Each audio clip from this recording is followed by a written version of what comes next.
Wellham fam, welcome back to our channel. I'm Debbie. I'm Darren. And this is Victory. Victor! Isn't he stunning? He was in bed, Beautiful boy. but I said to him, your fans want to see you.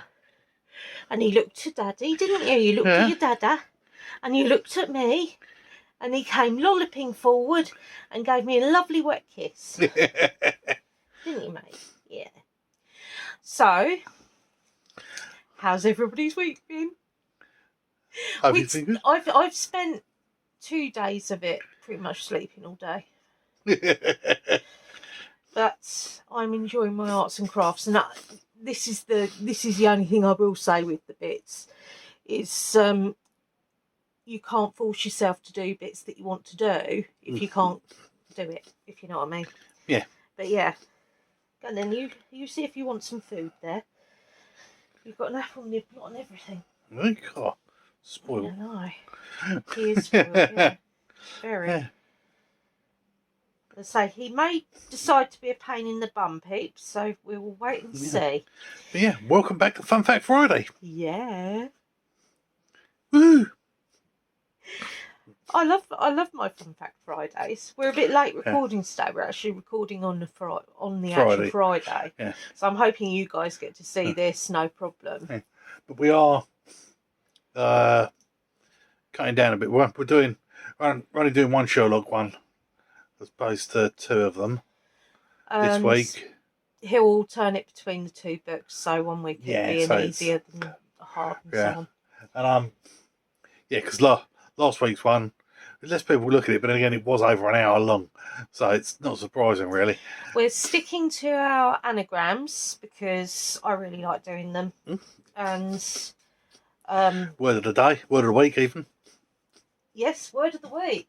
We're still doing our word of the week, and I've still got the books with useless facts in.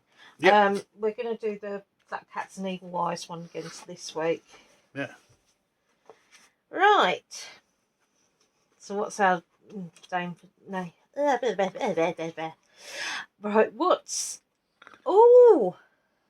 Our word for today is arm state. If I'm pronouncing that right, or arm sater. Oh no, arm sate, isn't it? I can't see at this angle. Arm sate, we're saying. The hole in a shirt or a jumper through which you put your hand and arm. All right.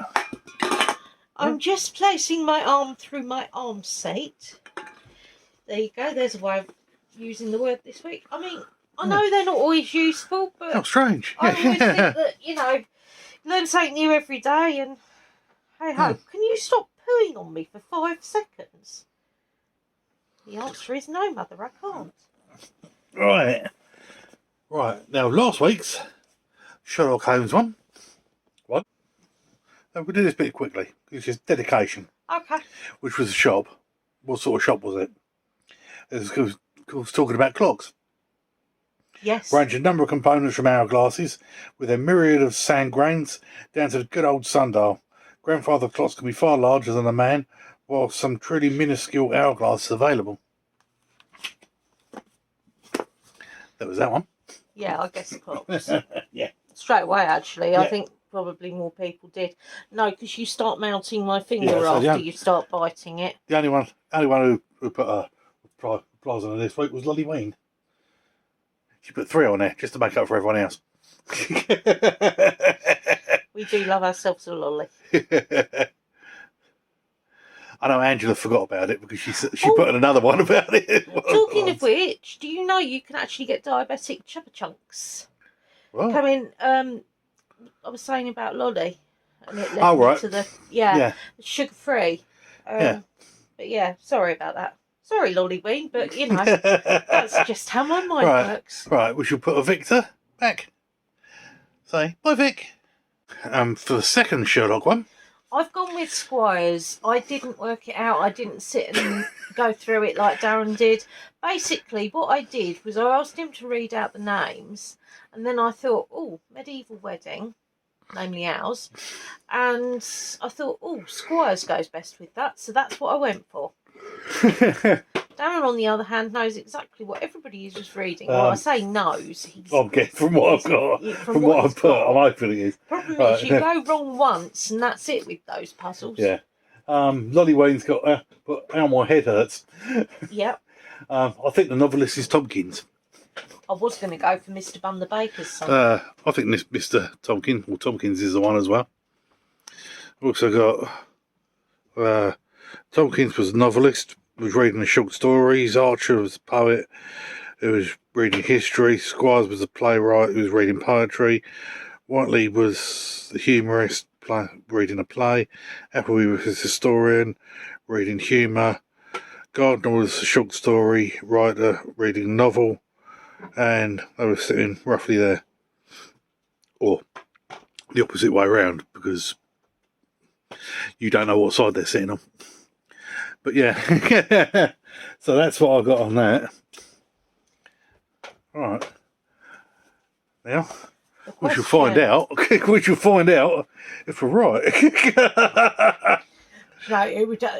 Took me bloody ages, I hope so. I think it's hysterical if I'm right and they're wrong, because I spent ages. Yeah, so it took me bloody ages on that. And by ages, I meant 5 seconds ago. I asked, before Darren started recording, I asked him to read out the name, so I just picked one. Oh, it does tell you the others as well. Right, Tompkins from the Tompkins is the one. Tompkins. Yep, I got that. Yeah, you got that. I got that wrong. From the information given, Squires must be the playwright. Yep, got that. Appleby the historian. Yep. Whiteley the humorist. Yep. Archer the poet. Yep. Gardner the short story writer. Yep. And Tompkins the novelist. Yes, got it all. Well Yay! done. Ooh. So well done, you and Lolly. Yeah. Definitely. Right. Right. Now then, the anagrams Yep. I took as being supernatural and gravestone. Yeah. I'm Lolly Lolly Wayne. Ween read the one that was underneath. Yeah. So we won't give you the name of that, but if she submits it next week as well, she's right on that, I presume. Actually, I've got no idea if she's right on it, because I've not said... No, I haven't worked it out yet. Yeah. Yeah. Yeah, she did. Yeah, she did the gravestone and the one underneath. Yeah, rather than the supernatural one above it. Supernatural one above it. That's what I think it is anyway, but I will check my facts. Oh, they work. Because, I mean, They had to because of the questions. Actually, I must admit, I haven't... Thank you, I am here all night. Another big game for the juggler. You notice he's not exactly surprised by it. That's a very bright light you got on your phone. I know, it's because I've been using it for diamond painting. Right. Right. So this time I'm going to try and cover it over. Oh, you've. Oh, these are different ones. These are the ones that should have been last week. These are the ones that should have been last week. But then we picked the wrong one.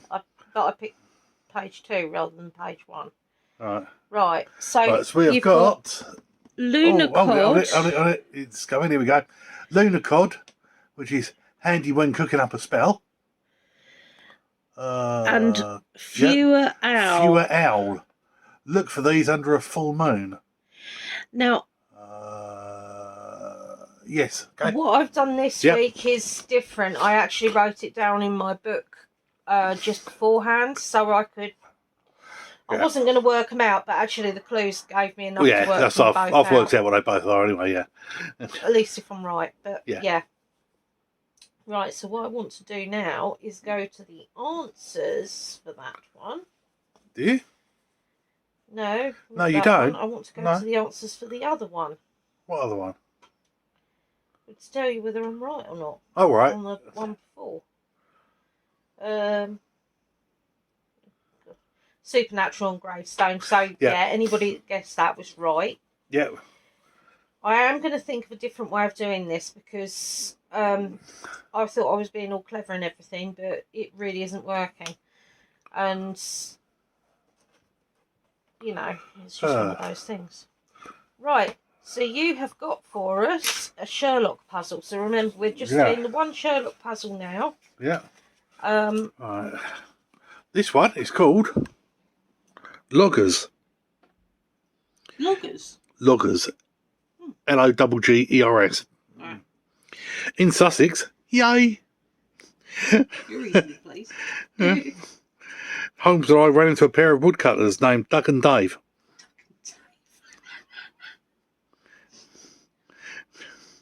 Right? Darren and Debbie, Doug and Dave. You know? There was an air of unreliability. Unreliable. There was an air of the unreliable about them. Right. Not helped by a clearly discernible aroma of scrumpy. In Sussex. But they nevertheless proved extremely helpful in guiding us to a particular hilltop clearing some distance outside the town of Arundel.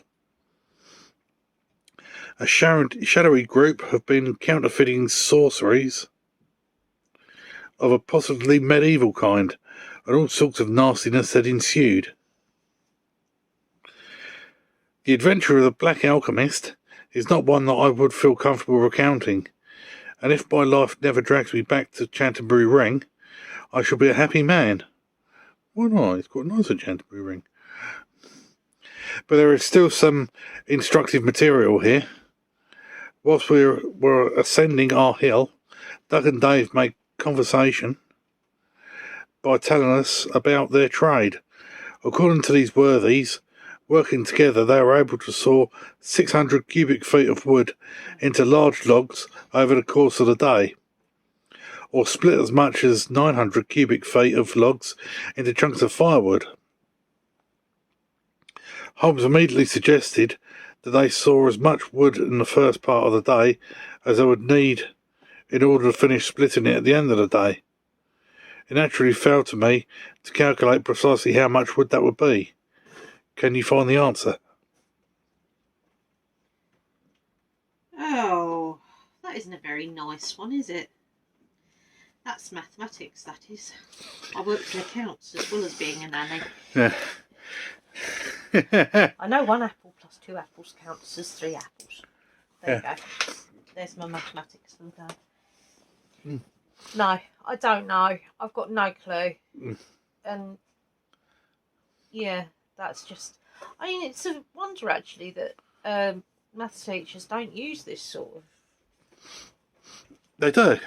They do use ones like it. Yeah, Johnny had 4 apples. That's right. And 3 oranges. And he gave 2 of his apples to Jenny and 3 apples to... I've forgotten what I came up with. But yeah. But the point is that, I remember mathematics. If you had 10 cakes and Johnny took 2, what would you have? You had 10 cakes and a dead body. Yeah.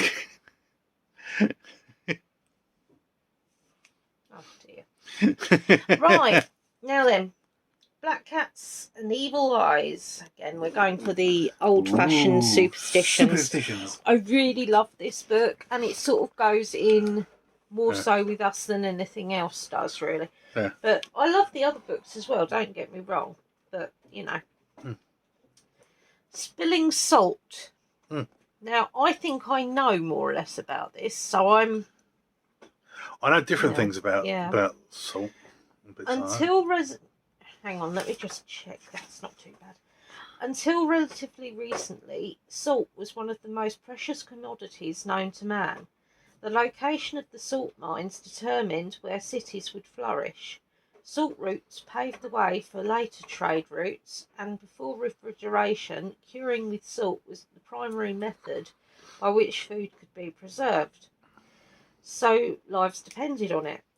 Without mechanised techniques for mining rock salts, or the means by which to evaporate enough salt water to extract sufficient quantities of sea salt, it was expensive and hard to come by. All of this meant that it was unlucky in most straightforward of ways to spill salt. Didn't know it was quite like that, but I know it's supposed to be unlucky, but I didn't know why. As with so many superstitions that still influence our behaviour today, fear of the forces of evil shaped our responses to what might otherwise have been regarded as simple misfortune.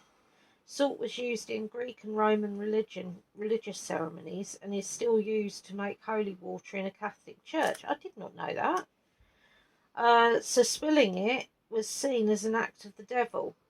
The notion is thought by some to have been cemented by the overturning of the salt cellar by Judas Iscariot during the Last Supper, as depicted in Leonardo da Vinci's masterpiece. In the medieval times, it was believed that the devil waited behind your left shoulder, that's right, for any opportunity to pounce, which gave rise to the tradition of throwing a pinch of salt over your left shoulder immediately after you spill it, to strike him in the face and prevent him from making further trouble. In Norway, it was believed that the more salt spilled, the greater the misfortune would be, as the more tears would have been shed in order to dissolve all the grains. In the Turkey, it does say in the Turkic states, ancient folklore held that a white angel lived at the right shoulder of every person, and the black angel lived at the left shoulder. A pinch of spilled salt in the eye of the black angel could prevent him from ruining future plans. Yeah, and I must admit, it never ceases to amaze me. But I've always, if I've spilt salt, I've always chucked it over my shoulder. Yeah. It's something that, I suppose is instigated by your parents and what have you. But yeah. But there was also bits bit. There were also bits that were used for vampires. Yes. And it was spilt where it'd be dropping salt or sugar or sand. Because the bit behind it is that a vampire can't continue on without counting every grain. That's tradition in fairies, goblins, things like that as well. They follow the same route. It was done with vampires. They did it when they couldn't continue on without going past it. Same sort of thing with dream catchers, which is evil spirits would have to unknot it all before they can actually go through. Yeah. And so most things are steeped in some sort of tradition, and it's not always things that you essentially think about. It's like, I knew it was unlucky to spill salt, and I knew you had to throw it over your left shoulder, but no, I never even questioned why. Yeah.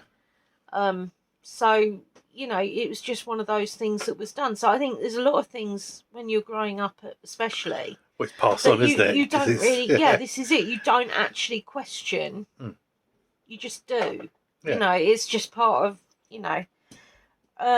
obviously you're going to get some children that are inquisitive, and there's certain things that I was inquisitive about than other things that I'm not. So, Right.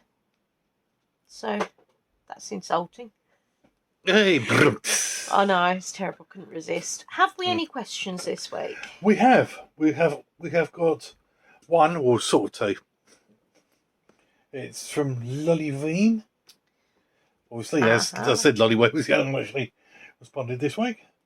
Guys, where are you? I don't know. I think Amy ran out of questions last week.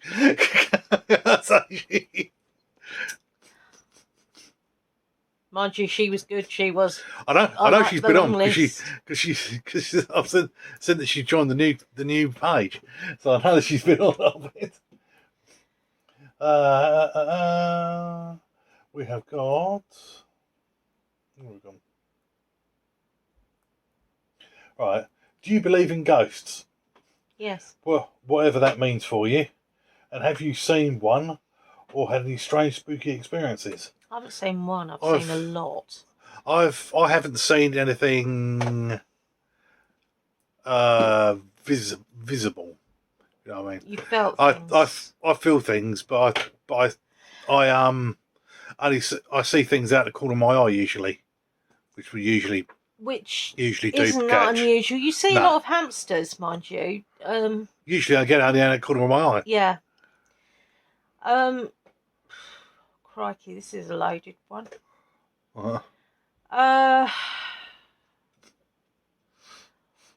when my nan died, she came and sat on the end of my bed. So did my granddad. That's not unusual anyway for a child. First ghost I remember seeing was one of the old ladies over the road from us, because all the neighbours sort of knew each other really. And my dad went over with me, and he was holding me, so I must have been about 3, 4, I don't know. And he was talking to the sun, and my face was towards the mirror, talking to the son of the old lady that had died. And I was just really confused by it, because I could quite clearly see her standing with us in our little group in the mirror. And for a while, well, actually, the fear of mirrors hasn't really gone, because you never know what you're going to see, or what I'm going to see, if you see what I mean. No, we've got a very large one in the bedroom. Yeah. That's covered up by a bookcase. But I mean, I think the strangest thing I had was a friend of my brother's was round our house, a rugby player. It wasn't unusual. Our house was usually full of rugby players. Which isn't a bad dating pool, actually. But no, he was, I was sat over by the window in the chair, and the TV just there of me. And my brother's friend was sat opposite. And it was really bizarre, because we'd been talking just in general, and then he went white as a ghost, you know what I mean? And he said, there's an old lady standing beside you. I said, don't worry about it, it's only Margaret, because she'd died quite recently, and I was pretty used to ghosts being around me, to be perfectly honest. And I saw lightning going across the TV screen, and I spoke in Greek Cypriot. Now, I know that sounds really strange, but I don't know Greek Cypriot. I can't, I mean, very few bits. He was Greek. He was Greek Cypriot. And I say, there were 2 lightning flashes I saw. And as I said, I spoke in Greek Cypriot. He went very quiet and looked at me. And he was sort of like, what did you say? And I repeated it. I don't know, I mean, he told me at the time what I'd said. Obviously, I can't translate. But either way, it was something that I knew was to do with 2 lightning bolts. His grandfather died after he got struck by lightning twice. Now, I didn't know any of this. And it wasn't unusual for me to see things in the reflection of bits anyway. As I said, I was more wary of mirrors. But, I mean, when Bina died, my cat, the family cat, I loved her so, I still do, but no, she really took a piece of my heart with her, she did. Beautiful black cat, really long black tail, really quite petite. And if she was in the mood with you, she'd follow you from room to room just to sit with her back to you. But no, she, after she went, and we still get it now quite frequently, she comes in the flat and she'll quite often sleep at the end of the bed, and she did when I was living at home with Mum and Dad. But it was quite strange, because you'd see impressions in my legs from the paws.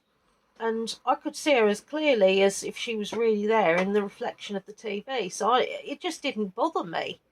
It was something that I'd been fairly used to. Came across a couple of nasty ones. But for the most part, I mean, my family, you know, is mostly what I saw, family or friends, and sometimes like with my brother's friend, a friend of a friend sort of thing, or somebody's family from them. But it was sporadic. I couldn't, you know, it was a really strange one. I mean, I was the only other time that I've really known messages is it's really horrible. I've only felt it a few times, but it's almost like you can hear them all wailing, and I don't just mean relatives and friends of friends, but you know, it just, you can feel it, and it comes in at you like it's thick, and you can sense that something terrible is going to happen. And we used to go and visit relatives in Scotland, and I love them to bits actually, except for my granddad's family on my mum's side, wonderful.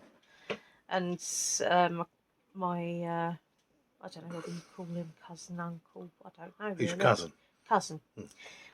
He's got the same eyes as my granddad, so looking at him, you know. But anyway, one of the times we went round there, they had their niece with them, and she was only a babe in arms at the time, pretty little thing. Anyway, as I said, I had this cloying feeling. This was a lot of years later, okay, and when I got home the next day, because I was staying over at my other half's at the time, I said to my mum about it. It just feels like there's something coming. Anyway, there was a shooting at a school in Scotland, and I kept on at my mum until she phoned up our cousins to find out if this little girl was all right. The only time I'd seen her was when she was in a babe in arms. She was in the next classroom. So, you know, I think you do get... I've had a lot. There's a hell of a lot. I mean, my granddad and my nan are quite primed. We went to... because my grandparents lived next door to us, and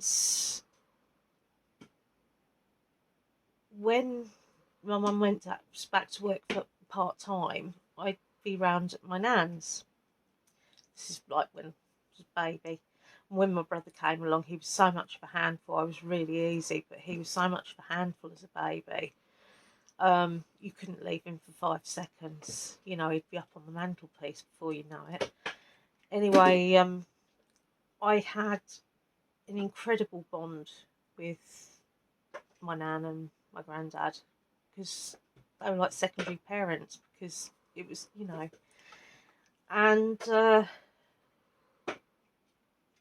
after she died, there was a party there with the new people that we'd sold the place to, and really nice young couple. And it was a bit odd actually, because me and my mum were standing and we were facing the window bit, and Mum turned around to me and she said, "You know, your nan would hate this music being this loud." So instantly she said that. So we both saw her we both saw her reflection in the window standing just behind the two of us, and the music went off. They had, I suppose they would be considered, like in the old world, yuppies. Not with the drugs and that, but just like business people in the city sort of thing. And one of them was a radio DJ, and he couldn't get this blooming thing to work, and they had other people there. They could not get this music system to work. They tried everything. So a couple of them buzzed off to round one of the other people's houses that lived close by to pick up a new music system, basically, so they could still have music at the party. And my brother went over to it. He touched a button on it, and it started working again. And Mum turned around to me at the time. She said, "You know, I don't think your nan would have let that work for anybody else, really, other than one of us." And yeah, it was amazing. I mean, we've had ones where when shortly after my granddad died, it meant the house was empty next door, and it was like a second like playhouse almost. So all the furniture was there still because we hadn't got anything taken away, and they had this old radio, and they'd had it on the mantelpiece as long as I can remember. And the thing, I was say I got it down. Batteries were all rusted through. I mean, I've never seen it working, to be perfectly honest. Because I thought, oh, maybe I can put new batteries in it because I thought it looked quite cool. Then, so I was sat there chatting to some friends, and then we went back round to mum and dad's because obviously there weren't drinks or anything over there because, you know. And the lights used to come on in the house of their own accord anyway. The radio started working when we walked through the door. Lit up and everything, this thing was. A friend of mine described my great-grandfather down to a T, and up until that point, because I said to my mum about it, and, sorry, dry mouth. I said to my mum about it, and she said, your great-grandfather died in that room. He was in, because he described him, he described what he was wearing when he died, because it's a bit like one of those old-fashioned things, really. It was like a long white nightshirt with a hat, you know, like they used to wear, sort of thing. So a bit like Scrooge, you know. But yeah, again, that wasn't something that I knew anything about until Mum told me. You had Fred shoveling coal? Oh, Fred used to shovel coal and move things around. He was the person that owned the house before we did, and when he passed away, he was an old man with quite a solid routine. And yeah, I mean, if I woke up early on in the morning or late at night, what have you, you could hear him shoveling the coal. We didn't have a coal bunker still then. In fact, I didn't really understand it until I asked my mum about it, and she said, "Oh, it's shoveling coal." She didn't have any qualms about that. And I mean, to be honest, there's so many ones I could actually say to you about, but it was normal to me. And I remember that when I was turning 19, seeing them sort of went off. It started deteriorating, and I wasn't seeing or hearing as much. I can still sense things if there's been something that's happened, and every now and again I get a sense of something bad's going to happen, or I suppose people would call that paranoia, but it's not the same. It's not something that's an idea in my head, if you know what I mean. Quite often I can feel every now and again touch on my shoulder or my arm. In actual fact, your mum said to me about that, didn't she? Before? Yeah, she used to get a hand when she got anxious and bits like she could feel a hand in the centre of her back. Which is what she reckoned it was her dad. Because that's what you used to do. You put a hand, you know. And she said to me, you know, she wasn't comfortable with it, and I said to her, ask him not to, because if it's somebody that cares and loves for you, they will back away. There are certain times if you're really, really upset, they can't help themselves. But it did. It stopped. It stopped. Yeah, it so for her. she asked him when he was there. She asked him to stop. Because it was unnerving. It was upsetting her with all that, and it stopped. Yeah. She never had it again. But I said, I don't know how it works with other people, but I always see cats first. I suppose see is too strong a word. I used to see the Beaner in the reflection of the TV and whatnot all the time, and I'd feel the pressure where she'd be sitting, and there'd be those marks in my leg. There's plenty of people you could ask to confirm that, and they would, because they've seen it. Most from rugby players again. But no, it was. I always thought of it as somewhat of a blessing, but I've always been unnerved by mirrors, because even, I'm not being funny, but if you've experienced something like that, and once you, with a mirror, you see, it can make me jumpy and it unnerves me. So I tend to purposely look away. And I don't sleep well if there's a mirror uncovered in the bedroom where I'm laying and can wake up and see bits, because it just unnerves me.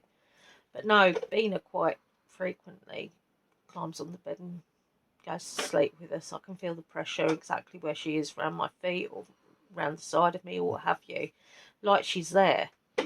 So, I mean, I don't know.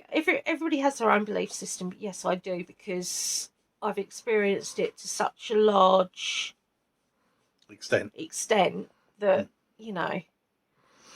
But no, I mean, I'm going to have to close off there. If you want to know more bits and that, just ask. Please keep the questions coming. We really love to hear from you guys. I know it's not always possible if you're busy and you know, life we love way. all the lovely comments we get from people. I mean, honestly, it's lovely. It really is what nice. was the one the other day? Someone said we were like a ray of sunshine. ray of sunshine in a world of darkness, or something. It was just really. I mean, that was really touching. Yeah, it was.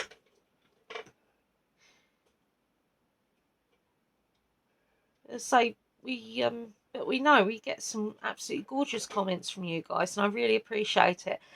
But I know I've got no problem talking about what I've seen and what I've experienced, but it's what I've seen and what I've experienced. That does not mean that I am dictating to you what you should believe. Everybody believes things of their own volition anyway. But what I would say, and I don't think any of you would be funny with me about it, because this is the other thing. When it comes to ghosts, some people, it unnerves people. And that's fine. But I can only tell you my experiences, if that makes sense. But yeah. Anyway, guys, I'm going to sign off there. I know I've promised you some stories from the farm, and that will keep. But I think because I've been nattering on, and we're trying to keep it down a bit more. This is it. Because we think that, you know, sometimes if the vlogs are a bit long, you guys don't always get to see all of it. Cause so it was over an hour long last time. And things like so that. was pretty long. So yeah, we're trying to keep it down for you guys a bit. Anyway, my lovelies, if you've got any questions or anything like that, please send them in. By all means, comment. As Darren said, our other channel, Witchcraft, is up and running and now showing content. It's got Diamonds 101 on there. Diamond Painting 101. An introduction to Diamond Painting 101. No, Diamond Painting 101 comes in next week. Yeah,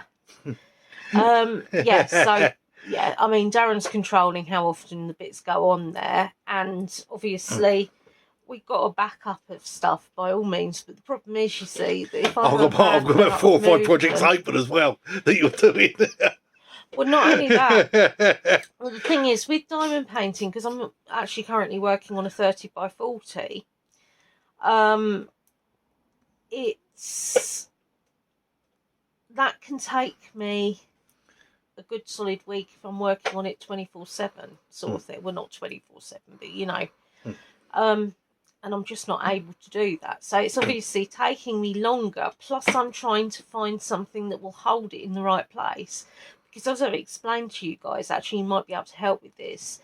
I need something where basically I'm doing the diamond painting and I'm using my phone to magnify and light up the area more, because obviously my eyesight isn't as good as it should be, and I need a new prescription for glasses, but we can't get out, so there you go. But yeah, I want something that will attach about here, so I can see the screen, and you know, so I was thinking of like maybe a neck attached one, or we're going to play around with the one Darren's using and try attaching a scarf or something. But yeah, essentially I need something that I can look down on, and that way I can record. That neck pillow one may do. Yeah, it might again, do. it's not cheap either. No, I know. No. But anyway, guys, if any of you can sort of think of anything, I have thought about magnifying glasses and light up, but that doesn't record at the same time, and I would prefer it to be through my phone because I can control how much zoomage I get then. Anyway, I will love you and leave you all there, but stay safe, be good, be happy, and be different. Yeah. Bye. Yeah. Bye.